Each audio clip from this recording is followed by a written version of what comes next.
আজকের সময় যেখানে সামান্য টাকার লোভেই অনেক সম্পর্ক ভেঙে যায়, সেখানে এক বাস চালকের সততা নজির হয়ে দাঁড়িয়েছে। বাসে যাত্রীর ফেলে যাওয়া প্রায় 10 ভরি স্বর্ণালংকার নিজের কাছে রেখে না দিয়ে তিনি খুঁজে বের করেন প্রকৃত মালিককে।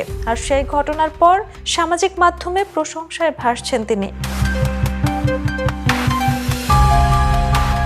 এই ঘটনাটি চট্টগ্রামের হালিশহর এলাকার লুসাই পরিবহন লিমিটেডের বাস চালক বাদশাহ নিয়মিত দায়িত্ব পালন করছিলেন। এক পর্যায়ে বাসে পড়ে থাকা একটি ব্যাগে বিপুল পরিমাণ স্বর্ণালংকার দেখতে পান। চাইলে সহজেই সেগুলো আত্মসাৎ করতে পারতেন, কিন্তু তিনি তা না করে কর্তৃপক্ষের সহযোগিতায় প্রকৃত মালিককে খুঁজে বের করেন এবং সব স্বর্ণালংকার অক্ষত অবস্থায় ফিরিয়ে দেন।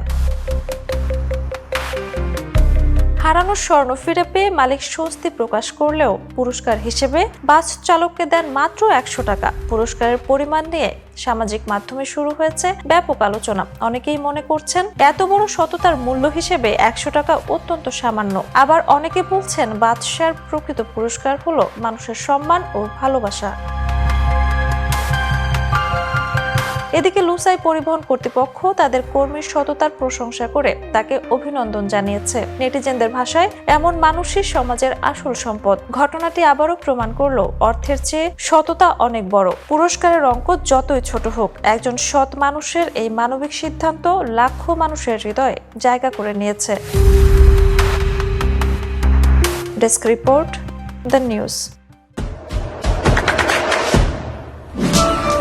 দেশে দেশে সবার সাথে দ্য নিউজ।